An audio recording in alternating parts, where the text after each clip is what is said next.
Bonjour à toutes et à tous. Du coup, moi je prends la parole pour Young Struggle. On est une organisation de jeunesse internationaliste, socialiste, révolutionnaire. Et évidemment, en tant qu'internationaliste, pour nous c'était évident d'initier ce rassemblement.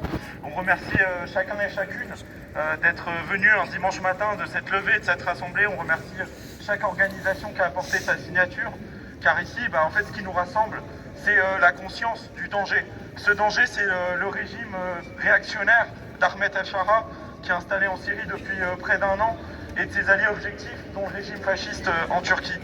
Ce danger, il pèse non seulement sur tous les peuples de Syrie, mais aussi sur la révolution au Rojava, l'administration autonome du nord et de l'est de la Syrie. C'est pour nous un vent d'air frais qui a soufflé sur le monde en 2012 et qui oppose aux déstabilisations incessantes du Moyen-Orient par les puissances impérialistes occidentales, un projet démocratique qui est basé sur la coopération entre les peuples, entre les communautés nationales, culturelles et religieuses. Le Rojava, c'est aussi évidemment la révolution des femmes qui fait trembler le patriarcat et qui montre la voie à suivre à toutes les femmes, car la domination masculine, elle ne connaît pas de frontières nationales.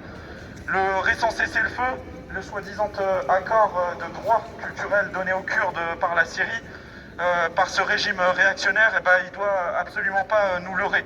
Pourquoi? Parce que les zones autour de Raqqa, autour de Tabqa, c'est toujours des zones de guerre qui sont sous les assauts des milices djihadistes du HTS qui sont dirigées par le gouvernement syrien.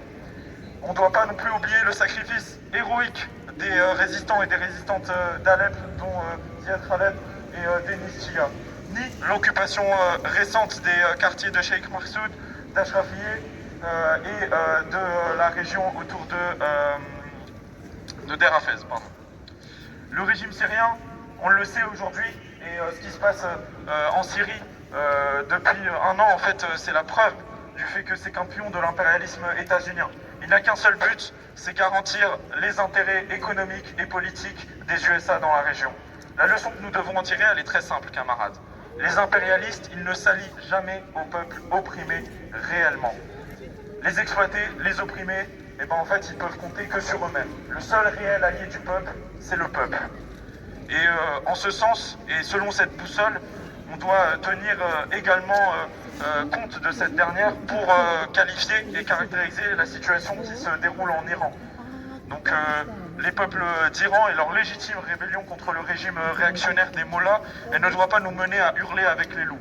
Ceux qui aujourd'hui ferment les yeux ou soutiennent les ingérences états-uniennes et israéliennes en Iran sont les mêmes qui ont applaudi des deux mains l'ascension d'Al-Jolani, un ancien d'Al-Qaïda, à la tête du régime syrien.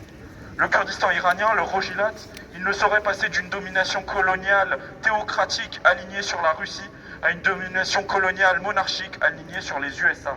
Notre ligne, elle est très simple, les camarades. Ni Shah, ni régime des mollahs. On doit défendre la voix du peuple et des peuples d'Iran et de leur haute conscience anti-impérialiste. Mes camarades, en ce sens, on a beaucoup à faire, car notre État, la France, par sa présence dans les alliances impérialistes que sont l'Union européenne et l'OTAN, par les intérêts qu'elle entretient aujourd'hui dans des pays sous domination coloniale, que ce soit en Afrique ou au Moyen-Orient et à travers tout le monde, en fait, l'État français, il est complice du sort réservé aux Kurdes, aux Druzes, aux Alaouites en Syrie. Il est complice de la menace qui pèse sur la révolution.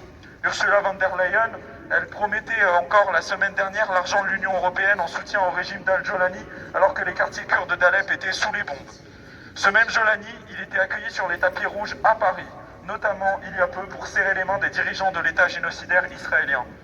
Tâche à nous donc, les camarades, d'être à la hauteur de ceux et celles qui se tiennent sur le front principal contre les fascistes et les puissances coloniales aux quatre coins du Kurdistan.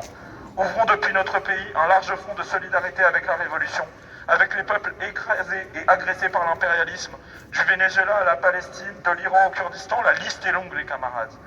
Alors, répétons-le encore une fois, du Rojilat au Rojava, d'Alep à Raqqa, les martyrs ne meurent pas.